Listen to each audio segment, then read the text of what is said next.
Hello, in this video I'm going to be talking about the basics of the Linux command line.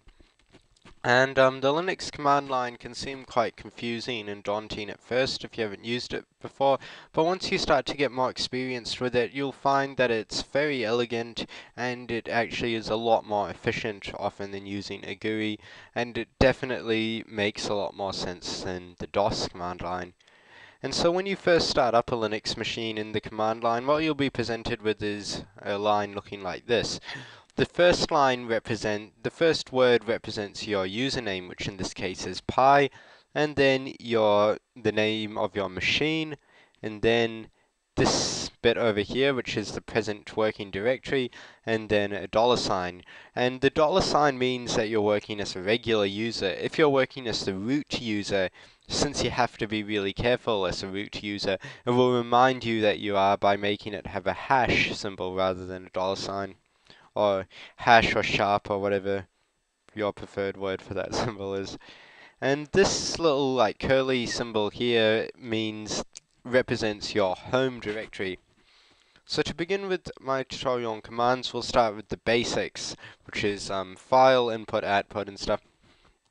So to list your file, the Linux equivalent of the DOS command dir, it is ls, and this lists your present working directory.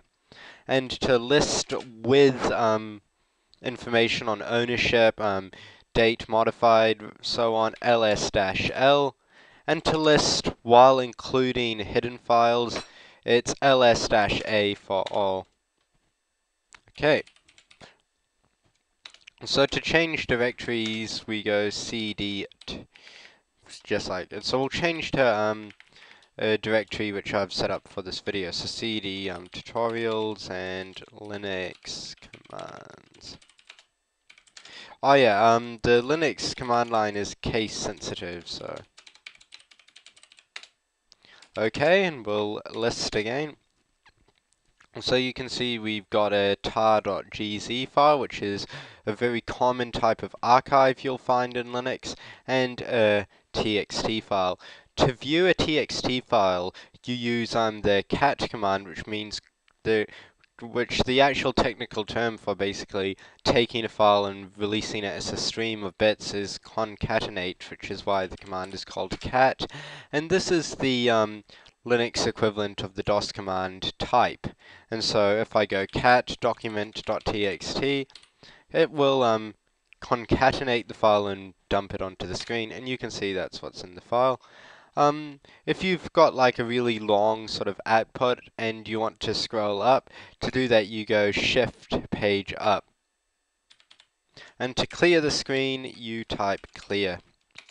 So what else? The tar.gz file.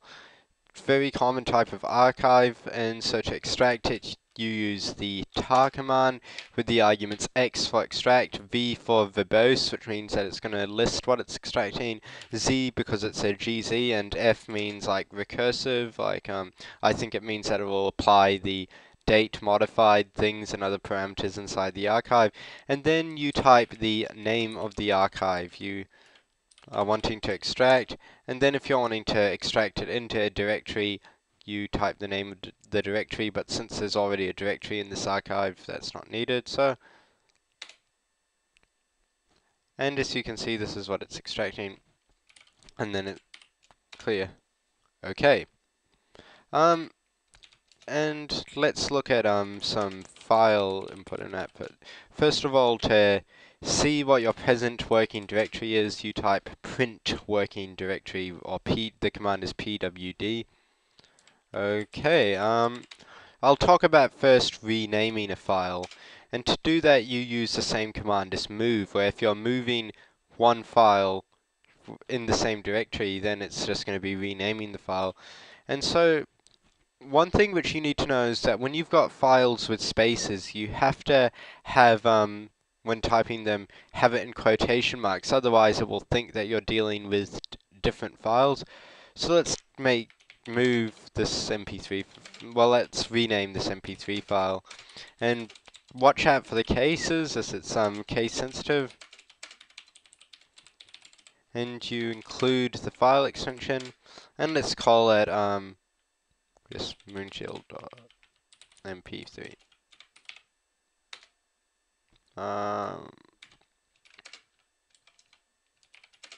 Oh yeah, I forgot that little period there.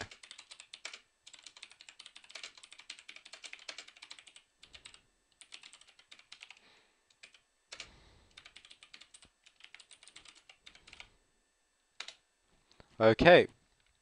To make a new directory, the command is mkdir. Call this one just music. And now, a very interesting and elegant thing you can do with the command line is wildcards. Let's say I wanted to move every single MP3 file into that directory, then I can just go mv dot star.mp3, which is the wildcard representing every MP3 file, and then move into music. And then there's also a directory called dot dot, which represents one directory down. So let's say if I wanted to move let's say I'll go into music, and let's say I wanted to move or like copy the file Moonshield into archive instead of having to go move to /tutorials Linux commands archive. I can just go move it 2 things down, and then to change my directory to the directory 1 down, I go cd dot dot and then ls, and you can see I've moved it there. Another thing you can do is which you'll probably need to do a lot, is say you want to make a tar.gz file, which is quite common. The way to do that is very similar to extracting, except you substitute the X to with a C, and that means, since the X means extract and C means create, so then the name of the archive, I'll call it casio.tar.gz, and then the directory is going to be, notice the quotation marks.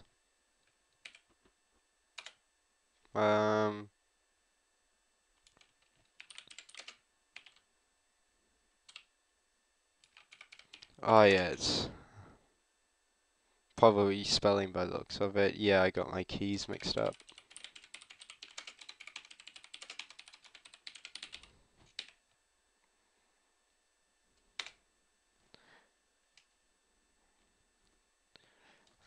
And yeah, now for removing, to remove a file, you go rm in the name of the file, and to remove a directory, you go rm-r. Now that means it deletes the directory and everything in it, and so that's rm recursive.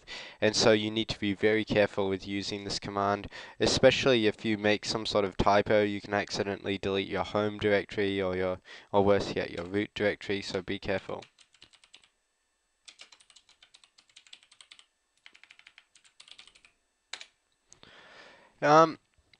Another thing you can do is piping the output of a command into a file. So instead of having a command outputting onto the screen, you can have it output into a file. So let's say, let's just say ls, which is the list command, and we can make that into output into a file called list.txt. And then we can view that file in cat.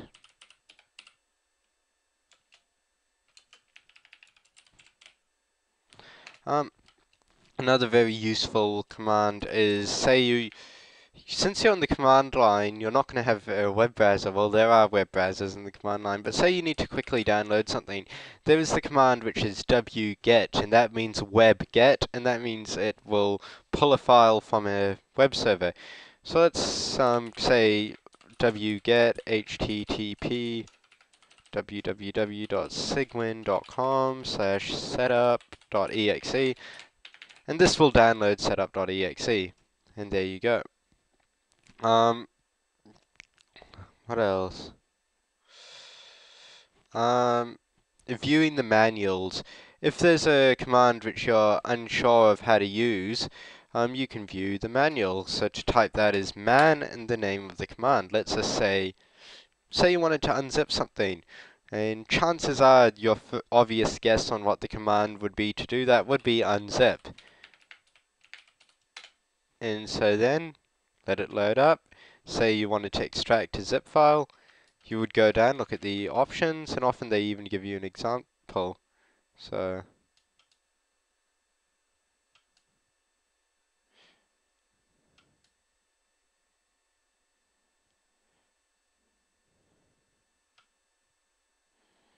and remember that command line arguments are case sensitive, and so you just could use page up, and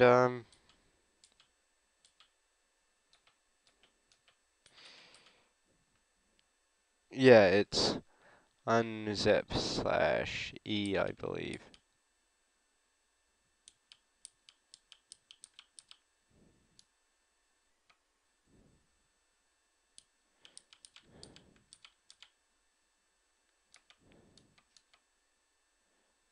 Options, accept.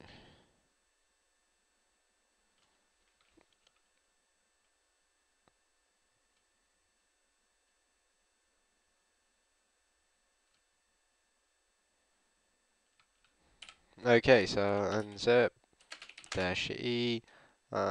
There was okay, so unzip dash e Casio nu later,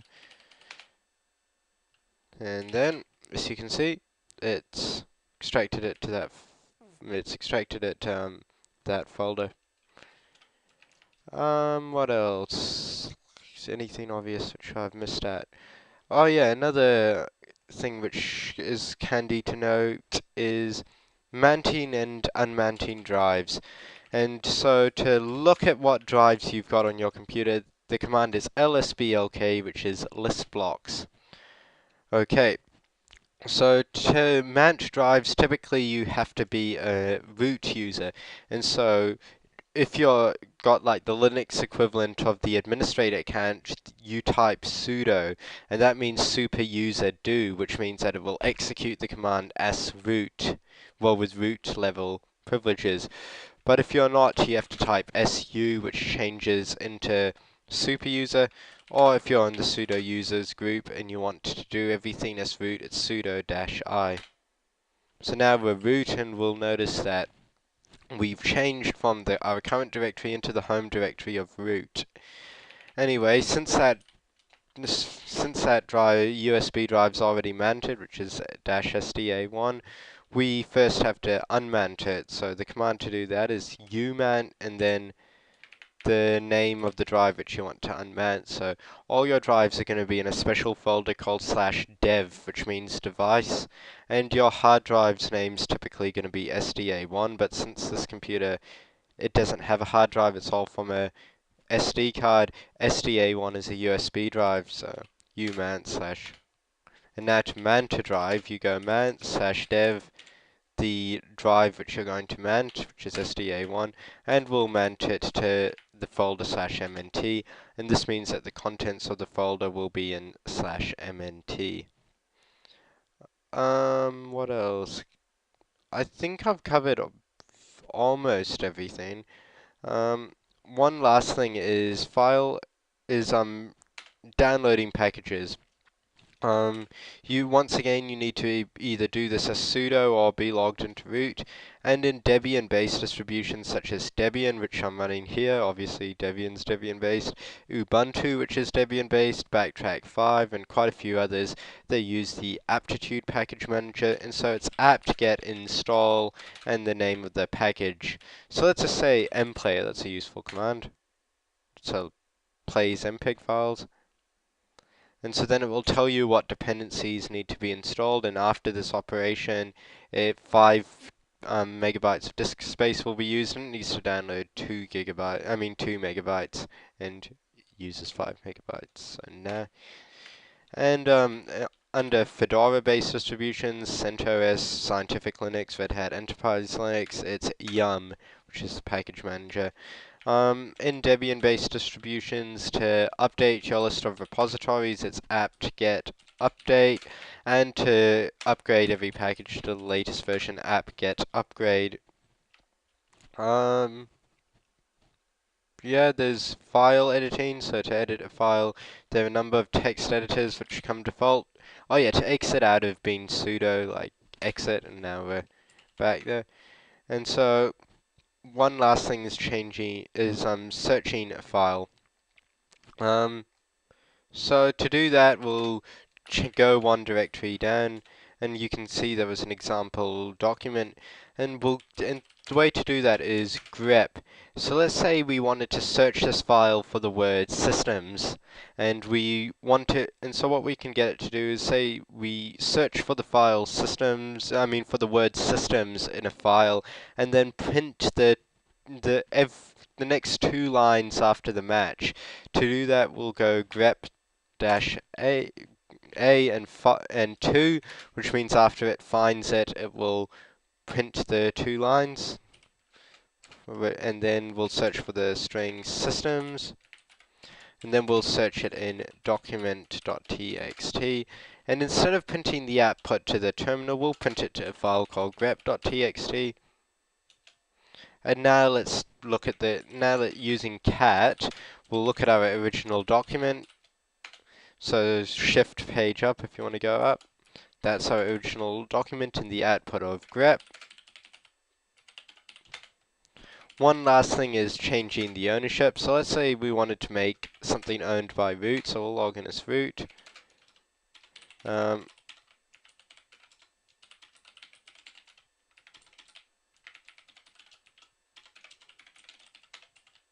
And now let's say we wanted this file grep.txt to have root as the owner, so no other users on the system could modify that file.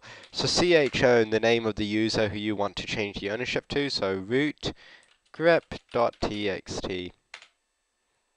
Okay. Well, that basically concludes this video. I hope you've learnt the basics of the Linux command line, and I'm going to be making a lot more technical type videos, so please subscribe, rate, and comment.